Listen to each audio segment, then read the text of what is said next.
am so excited to dive into conversation today with a friend of the podcast, Miss Sonja Scott.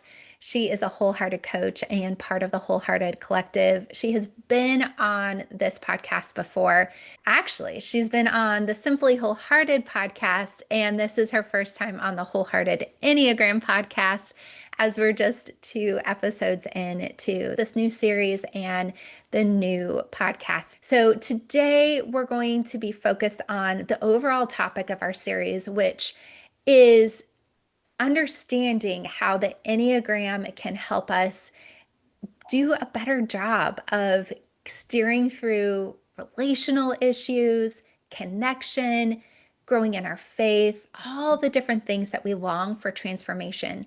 And we're specifically going to be talking about things that you're not going to find answers in through AI or even the Instagram hot takes, or at least we're going to take some time to unpack what those hot takes are all about. So I'm excited for Sonja to join us today. We're just going to be talking about what it looks like to utilize the Enneagram for a whole family, really as a whole person, in order to offer the invitation to those that we are either raising, living with, or who we've launched, to invite them to this process of a whole family. And so before we jump in, I just want to invite you, as you're listening, or maybe you're watching here on YouTube and you've been running and gunning today, you've been just going to and fro, or maybe you're on a walk or doing the dishes. I want to invite you to just take a breath, to take a breather, to take a pause, and ask the Lord what He wants you to receive from this conversation today. And as you pause, I want to give you permission to turn it off and just stay in silence, or turn on some worship music instead, or to just maybe even sit and receive with a cup of hot coffee or tea, or sit out in the backyard and receive whatever wisdom comes forth today. So as we dive in, just take that minute, take that moment to pause and breathe deeply and just tune in and hear. With that, I want to introduce this friend of mine. We have gotten to work together for a while now. You may have heard her story before, and I'll link to those past conversations and podcast episodes so you can get to know a little bit more. But what I love is I got to know Sonja during the COVID years, during the years where we weren't necessarily meeting in person, and that led me to create some online events where she and I got to meet each other. And through that, we got to literally walk together through an app called Voxer. And so we have many shared conversations that I remember clearly in those early days of 2021. And we've been through a lot and traversed a lot together. And I've just been honored to be that guide and also have a front row seat into the growth, the transformation, the ahas, the way the Lord has led her through these last few years. So with that, Sonja, what I wanted to start out with was, people have heard some of your story maybe before. They can listen to the old podcast episodes where you shared some of your story. What is something that was a recent win or an experience that you had that had you go, oh yeah, that's why I use Enneagram. I'm so grateful for this tool and I just can't get rid of it because it's helping me in this or that. Yeah, I feel like the Enneagram has become such a part of my life that it's not something I'm not using for the most part. But if I were to think of a specific story, actually two come to mind, but I'll just tell one.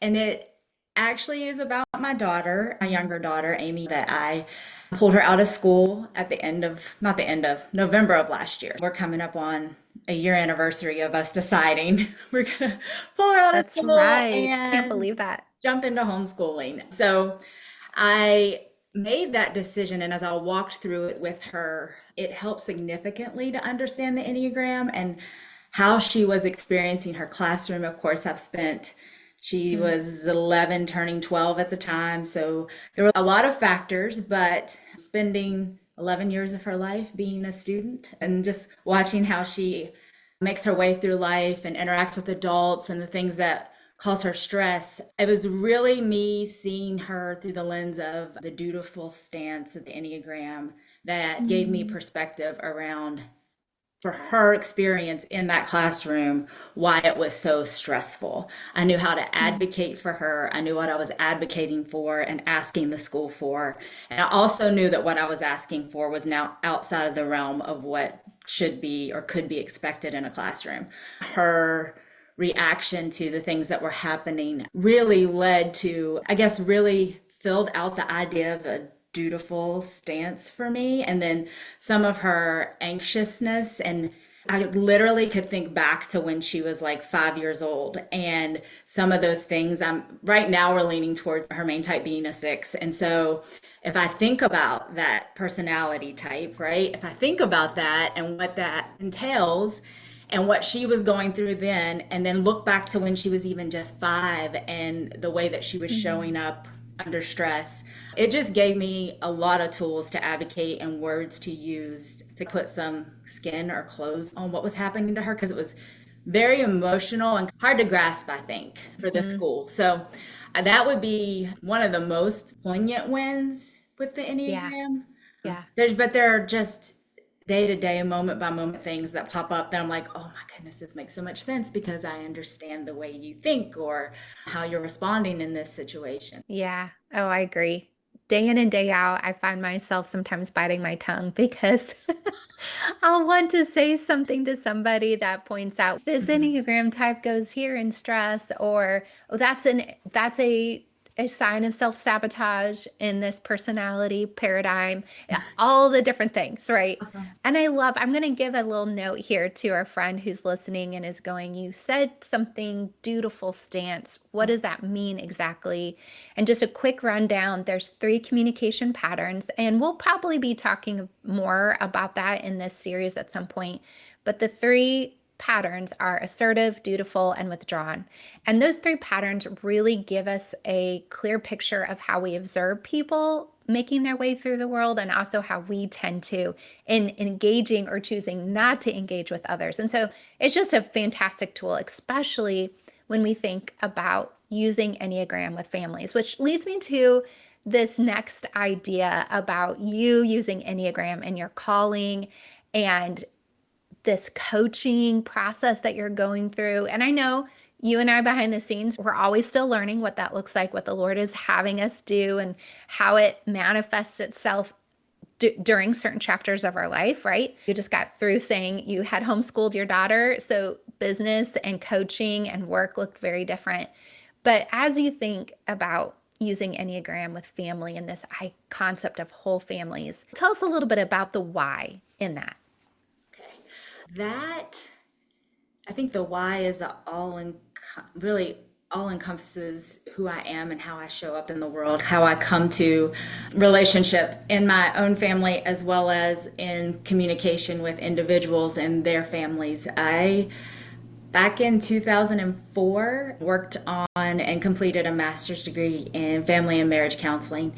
And at that point, the Lord had impressed upon me the importance of family. I think we live in a society and in a culture where we're all like, family's important, family first, blood's thicker than water, all of those wonderful, wonderful things that make us feel like we're part of something, right? We all want to be part of Yeah. something. And that, I believe, is a desire that God put inside of us. And that Mm. began back in Genesis with Adam and Eve when they were the first marriage, and then they went on to be fruitful and multiply. So when you look at the world and the state of where we are, I know back when I was deciding on this degree, there was a lot of divorce, a lot of broken families, and it was my wholehearted belief that even at that time, so young, Yep. no family, no marriage, but that if we could get families whole, if we could get families built on strong foundations, beginning with strong marriages, and then that just flowing downward, that there would be a lot of change in everything in the That's world, right. All right? of Because society, right? yeah, when people come from whole and healthy families, I think there's going to be less hurt, less crime, less hurt people out in the world to hurt people. It all began there. And then, of course, I had my own family. And then having the distance from my family of origin and seeing how that worked and being able to see the benefit of being in that family and then also maybe some of the challenges and how working with the Enneagram can help us get to a point of not just our own self-awareness and wholeness, but Mhm. bringing that into the family unit will allow for, I think, healthier families, a Oh, for more sure. holistic approach to the family unit. Yeah. And even our point before about the communication pattern, if we can have you have this insight about your daughter that she may not totally have language for, or even understanding herself at her age, because we do want to be aware that depending on the age and maturity of our kids, they may not have that total insight right around dominant type and communication pattern, but that is something we can observe. And so, with that lens, you were able to advocate for your daughter in a way that maybe otherwise you wouldn't have had language for or a posture for to understand. You had to get out of your comfort zone as a withdrawn type Yes. to engage and assert yourself to be able to get what she ultimately needed. That's what I was gonna say is, and also the Mm, patience for, because with John type, that's who's good. also heart type, with John type, emotional, dealing with the level of emotion that she was putting out and being able to, Mm. I guess, discern really. I think the Enneagram gave me a leg up in discerning that this wasn't, some people would have called them temper tantrums, or Yeah, she's a preteen, and those are things that, like I said, there are a lot of factors that were included, but right. one of the overarching things that just, I guess, came up and kept coming through from back even when she was much younger was how unsettled she was in the environment. And I talk about dutiful stance, talk about doing life with people, and then the security that comes with that. And so Yeah. basically what I learned is that she was feeling very insecure in the environment, which Hmm. was, of course, an emotional experience for her. Yeah, and if I think about not having the Enneagram, let's try to do that. Let's take the Enneagram Yeah. lens off, and I just brought me to the table Hmm. without that knowledge. I see myself wanting to take my lens and put it on her head. So good. My way of Hmm. being, my way of seeing what she was going through and convincing her, trying to convince her that was the truth. That's your experience, not what you're actually having and Yeah, experiencing. I think there's a risk of that a lot as a parent, wanting to tell our kids what they see, or for sure. sometimes projecting onto them what our experience is or has been. I feel, and what else are you supposed to do? You're Yeah. either, one of my things is more is caught than taught. And so oftentimes you model or you go off of what you already know. But with the Enneagram, you get an opportunity to see clearly the person in front of you. Yeah. What a beautiful point. Really, the idea we're talking about here is being able to put yourself in the shoes of your child in a way that is transformative for you because you can not only validate, but you can actually then advocate from their perspective, not just ours. Because what's true is you probably would have navigated that situation differently as a student when you were younger, not just because of different decade and different overlays, but the reality, your personality would have encountered that situation differently. Your Mhm. lens would have looked different. And just even to the point of you have two girls. And so they're going to respond differently to those environments. It could be the same exact situation, but Oh my gosh. different. Yeah.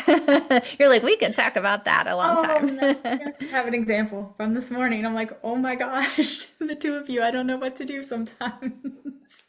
And I think we're all nodding our head. Yeah, tell us, Sonia, because what is it? How do you utilize that just in your own home? And we're talking about a bigger picture of inviting dads and moms to this whole family vision. But what does it look like for you in the day to day with your girls? I will say one of the things I love about the Enneagram is its nuance, right? Like I can tell you that both my girls, I believe at this point, are in the dutiful stance. But what that looks like coming from their individual type and who they are is completely different. I will share the story as best I can from this morning, but While keeping the names of the innocent. that's All right. That's right. Yes, I'm right. protecting the names. Yes, yes. It's something actually very kind of basic story. I have obviously two different girls. One's 16, one's 12. We were going to school, and yearly, this is my aha moment of the day. Yearly, one of them for sure is just not wanting to go to school. At a certain point during the school year, it's just this is not for me. I don't know who made this thing up, but why do I have to do And all of us parents who take kids to school, we're like, yep, we have it? those days too. My goodness. So that would be my younger one. My older one, she can be in the car with me right up to drop off. Oh, I don't want to do this today. I don't really want to go to school today. She's grabbing her backpack. Oh, I just don't want to be here. Closing the door. Love you. Have a great day. She walks on. She goes to school. Now, once my younger one decides school is not the place she wants to be, it's quite a different, and I had to think of that this morning. She's not, Yeah. what's different about what she's doing, how she's expressing it, is there's emotion. She's reacting, she's reactive to Mm, what's happening, to her feeling of not wanting to go. Whereas my older daughter is verbalizing, she's a verbal processor to the max. She's letting me mm, know with awareness, but I have to do this. I'm just going to keep putting one foot in front of the other. My other daughter is the waterworks and it's a big deal. Like what she's feeling is very real for her and she's mm. giving it to me. So now how I respond in those situations, Yeah, it's the key. this is Mm. right. We all know this, right? The key is how do we respond? Do we share our calm or do we meet them in their, I'm going to say crazy, Lord forgive me, but do we share our calm or do we meet them where they're at? Yeah, And it's a muscle to exercise for me because I can also be a little reactive in my emotional responses, which never right. works out very well when there's two of us like that, right? For sure. So with her this morning, all this is happening, and I'm so grateful because I have all these little like Tetris blocks coming together of why this is happening the way that it's happening, and Yeah. not getting elevated and like allowing the frustration to take over, knowing this is just genuinely, she's frustrated, and I'm gonna know it Mm, through these tears and this reaction. I ended up saying to her as she's crying on the way to school, I know I can see this is hard for you, but I know you can do hard things. mm, And then I just left it there. And she stopped crying, put her shoes on, got out of the car. But it's amazing because it wasn't until and when she does, like, I can feel everything in me getting like, poked, activated. right? Activated, there's Hmm. the word, Yes. activated, right? I'm getting Mm. activated. And by the gift of the Holy Spirit and the Lord, this morning was a win. And I ended up having to take her clothes back to her. And I shortly shared the story with the lady at the front desk. It's a rough morning. There were some tears. And I even gave her a summary of what I just gave you. And she's, wow, you handled that so well. And I'm like, oh, no, no. I got lots of experience, number one. And number two, I have a hack. There's a hack that allows me to see and have a lens for how this child's lens is working and how she's making it through and how this, and not compare them because they're not, Yeah. I don't, no, I'm not expecting them based off of one, the Lord giving me the wisdom, to raise children in the way they should, Mm. which means it should be different, right? They're different Yeah. people, but also the Enneagram has allowed me to see this lens, this child, one thing, this lens, this Yes. child, maybe something different, and take my time in responding, knowing what Yeah. just slows things down a little bit as far as being reactive or activated. And I'll keep saying, I guess, again and again, like I've spent a long time being a student and getting it Yes. wrong and sometimes getting it right. And today won't be the last day. I'm sure there'll be tears. I didn't find some magic key, but I can say that there's a lot to be gained from being able to meet your child where they are. Oh, that's so good. Yeah. Yeah, that's rich. And it does take work. And you use a phrase I love to say is being a student of your child, be a student of your children. And each one is different, each one's unique. And yeah, because to your point, I have a kid for sure. If they're telling me they can't go and they just can't do it, I go, oh, let's take a personal health day. Yes. It happens once or twice a year. And when they say, I'm like, okay, I know that this is real and you really need that moment. And it's just that's little things like that are so helpful in knowing your kids. And a lot of times it can run very true to communication patterns, personality types, but then also ultimately just being attuned to your kids' hearts, which I know we're going to talk more about with Dr. Jara Cunningham Nelson or Dr. Jara Nelson Cunningham. I have to get that. I always just call her Jara behind the scenes. So I'm out of practice on that one. We'll talk more about the attachment and the attunement and all that because that is a really valuable element too.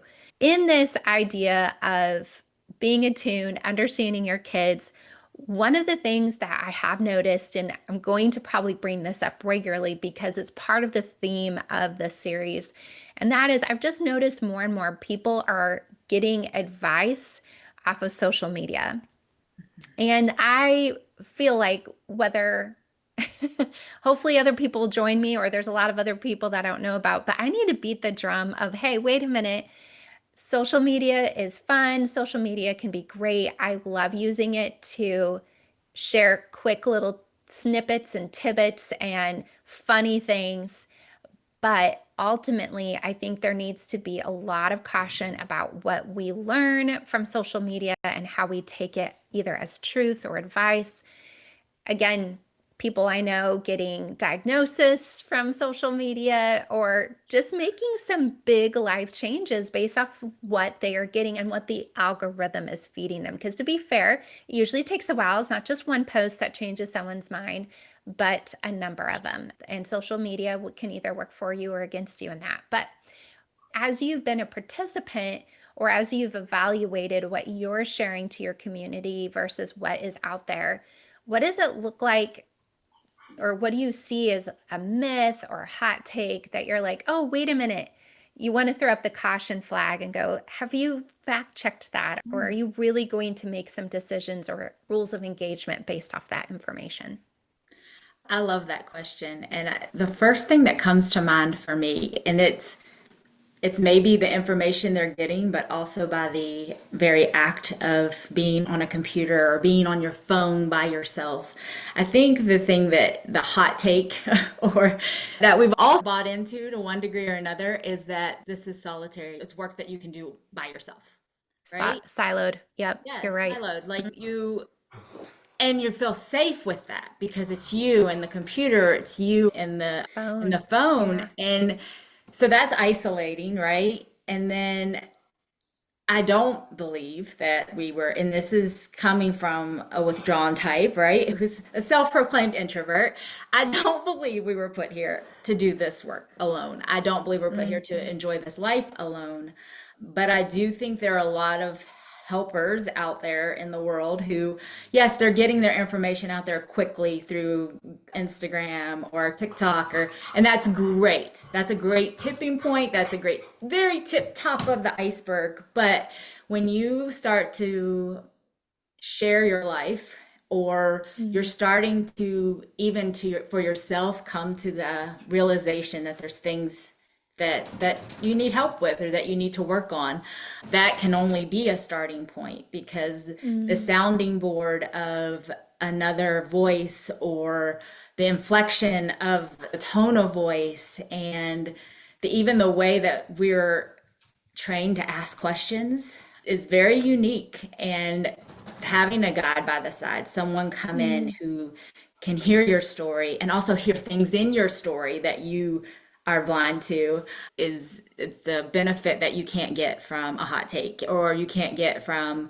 and I'll say for certain, not that my Instagram page is the one to follow for all the info. However, it's just the tip of the iceberg. I know in relationship we're consistently looking for more from our spouses, our boyfriends, we want more connection. So that's really counterintuitive Right. if you're using the internet, social media to work through more intimate, pressing issues Yeah. that need a human voice. And on top of that, on top of all that, this work is, I believe, something you're called to do. Mm. And there is no Holy Spirit within that phone or Holy Spirit within that Right. computer. There is a discernment that comes through hearing that I don't think can penetrate any other way. So Yeah. it's not Yeah. solitary work. Yeah, No, it's it isn't. oh, Susan Bell says it's solitary work that can't be done alone. So, yeah, Yeah, that's good. Yeah, solitary that's a work that good can't be quote. done alone. I love that one. We we need someone to reflect. And I've been working on a book behind the scenes actually, and it's a little bit of a rewrite, but it's really a new work. But I was just sharing some of those experiences of helping people find their dominant Enneagram type and ultimately saying things back in incarnational listening method, right? Receiving their story, hearing what they're saying, and saying it back to the best of my ability verbatim, Yes. or sometimes a summary, right? If needed, because sometimes it could be a 20-minute story and better for me to reflect back in 2 minutes. That suddenly something comes from hearing your own words said by someone else, Yes. or the perspective you just share reflected, to suddenly have it dawn on you, wow, that's the shape that I saw things, that's the shade I saw things. So that's a really powerful process that you cannot get from AI or social media. It has to be reflected to you. It's the mirroring, and then Yes. it's the nonverbals. It's the, Right. oh yeah, I hear you, and the shaking of the head and the nod, or the Hmm. head to the side, or the leaning in, like that all adds up to It does. create the rapport and relationship you need to do this work. And many times tears are at the surface and I see them shining in this person's eyes or just quietly dripping down. Again, that you would only get time to pause there with a person because a person's going to receive that, acknowledge it, and go, okay, tell me about that. This moves you, or something about this touches you, or it Yeah. brings joy or sorrow. It connects us to the humanity. I say this again, Yeah. like in our world today, we've lost this sense of respecting humanity. Mm. And it almost feels like when you do it the other way, it's okay, I put my money in the snack machine, I pick what I want, it comes out. Because I'm guilty. I'm Right. guilty of it. I'll be honest. I'm guilty of, okay, Absolutely. Chat GPT, this is my problem. Just spit back and I'm like, holy moly. And it feels so transactional. And that's how Hmm. we've come to do life in so many areas. It's quick, it's fast, let's get it done. I think this is an area where you owe it to yourself to slow down Yeah. for a person Yep. to respond. AI has, or your AI that you have used has been trained to be your echo chamber, to mostly affirm, Yeah. condone at best. So it just doesn't have that opportunity where I know part of my job as a coach is to not be nice. Yes, to create space. Yes, to create care. But even you and I have talked about this where I've been, okay, Sonja, I heard this, but, and where I try to call it a gentle nudge, sometimes not as gentle as other times, but that direct push, because Holy Spirit in me, Holy Spirit in you can work through that process together by either I confirm or bring about something new, and then you can receive and also go through your own discernment process.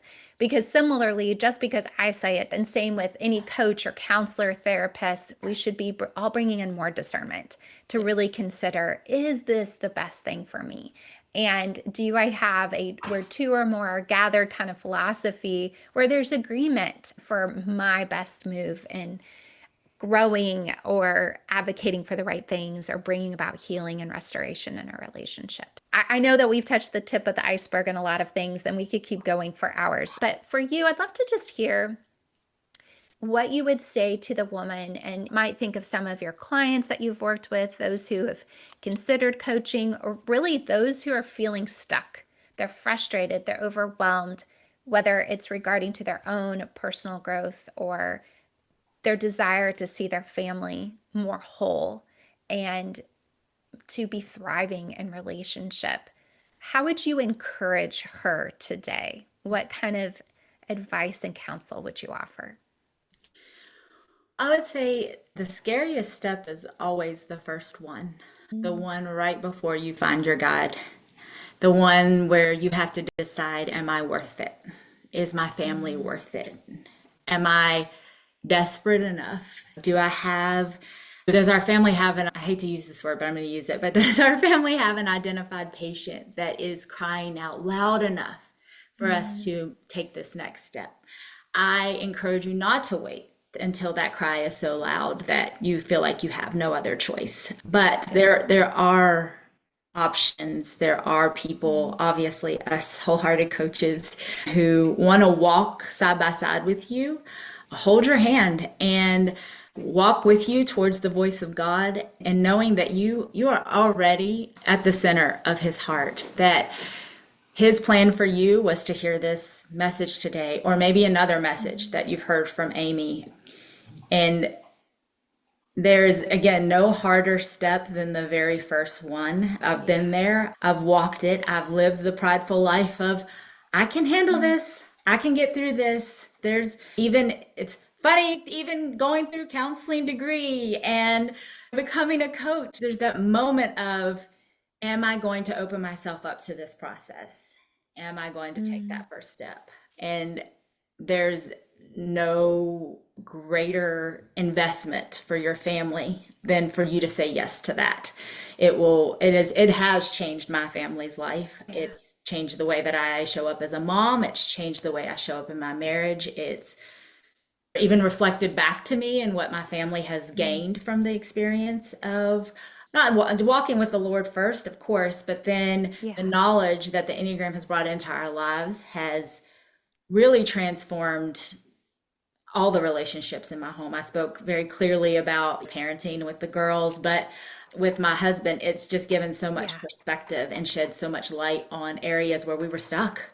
We just kept doing the same dance. And no, we Mm. haven't got out of all the dances Crazy cycles, right? but we are finding our way out in a new way. Mm, This is just a new way, a new tool, an opportunity to come to know ourselves better, and an opportunity to just, and again, not try to take my lens and put it on his eyes or be offended by his lens. That's a big one. This that kind is a of big one. takes some of the offense out of how this human being is showing up. Yeah. There's, we're too eager to take things personal sometimes. I don't know if that, I think I answered what you were asking. Yeah, no, it's so good. I even think of neutralize. I work with teams, couples, families, all of that, but it can be a neutralizer where suddenly, I even True. recently, there was a friendship situation and being able to understand because she realized, oh, I thought I was looking through this lens all along. I'm really looking through that lens. And that helped her see the difference of where she was coming from versus her friend. And it just neutralized the situation. It took some of the sting out of it. Mhm. It led opportunity for better, more fruitful conversation in the end. That was really powerful. Okay, I know there's a lot of things that you could have said that you didn't say. So before we talk about how people can find you and take that next step, because sometimes, to be fair, I forget.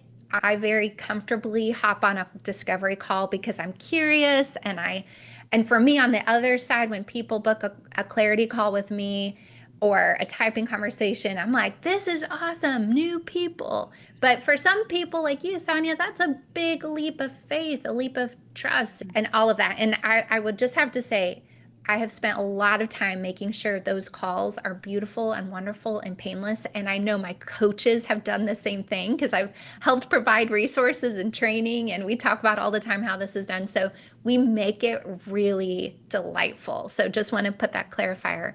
But is there anything else that has been on your heart about this concept of whole families, whole parenting, whole marriage for you that you want to make sure that you share before we finish? I think I just want to again circle back to taking it back to really looking at God's intention with the family and with Mm, marriage, and when he created us as humans, his purpose in that was that we wouldn't be here on earth alone. And that yeah. the big thing for me right now, especially she's 16, but getting ready to go out into the world, I'm thinking legacy a lot. My orientation to time is the Yeah. past, and I've told you that when I'm doing things in the present, I'm doing them with the intention of them being remembered well. And I believe that my family of four, we are at a beautiful crossroads of the crisis of faith that my husband and I had, and the way that we've been able to raise our family through that is set a trajectory that's a little bit different. And Mm, I'm so eager to see what the Lord's going to do with it. And I, again, believe that one family at a time, one marriage at a time, that this world will be and can be a better place for all of us to live in. I don't think it's something we can do alone. There's not a real playbook, let's be honest. We don't Yep. get married and get the handbook for marriage and then have children and get the handbook for and all of our children are going to be just like this if we follow all these rules. It is so nuanced that without, and thank God that he has put guides and counselors and Mm. people with wisdom that have gone before us or that have or studied and that can walk with us as we go through it. So I think my biggest is find your somebody.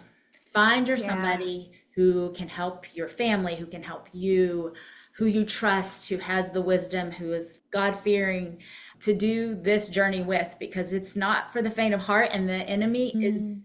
eager, and it's evidence all around us. And that is the thing that hit me. And I know it was a correlation of faith and my degree back when I was 19, 20 years old. Right? When we were babies and had no idea. Yes. Oh, and it was so evident to me. I had no idea, but I knew there was purpose in this work, and I knew that the Lord would be pleased and that it would Mm. fulfill, be a part of fulfilling the call on my life to be able to walk with Mm. people through the hard things of marriage and family. Let's be honest, it's a lot of hard, It is and a there's a lot. lot of good, but the hard is not supposed to be done alone. Yeah. Oh, beautifully said, Sonia. Of course. I just know you, and these are the kind of conversations that we have behind the scenes, and these are the words that you share that come from your heart. So I love this. I pray that every person who's supposed to hear this will and be moved and encouraged that they don't have to do it alone. This is not a siloed work, that the Enneagram can be a great tool to help, but also use the Enneagram with others, whether you jump into some sort of small group cohort that one of my coaches lead, one-on-one coaching, the other resources, obviously gobs of podcasts, but use these really the tool as a tool of wisdom by not just getting facts, but getting information that will help you take steps for transformation. When paired with the Holy Spirit, when paired with the gospel, we really can see growth. Sonia, where can we find you to learn more, to maybe even book that call that we're a little nervous about, but I know you're going to offer a safe space for? Oh, absolutely. I think the best way would be I am enneanough.com. That's a play on Enneagram. It's spelled ENNEANOUGH.com. I am on Instagram under I am Enneanough. And I think that's oh, and on your website, correct? That's right. You are on Yes, my website. Yes, on your yes. We website. will be sure to link to all of those in the show notes and the description below, so that way you can connect with Sonia. So now, as we wrap up, I gave you a couple of ideas or summaries, highlights of what we talked about today. But just like we started this conversation, I want to invite you to take a minute before you queue up the next YouTube video or the next podcast, even if it's mine, to take a minute to pause, to reflect, and notice again maybe what was highlighted, notice what was meant for you today, and make an intention to take that next step. Again, it doesn't have to be a call, but it might be to have a conversation or to take some time to learn more about yourself or pray, Lord, help me remember to see life through my child's, my husband's perspective. Maybe it's a sister or a friend. So that way I can engage in a more honoring way to this relationship and what you have. So, with that, thank you for listening to the Wholehearted Enneagram podcast or watching us here on YouTube. Be sure to check out Sonia's information and give us a like and a follow and all those wonderful things, and keep on listening.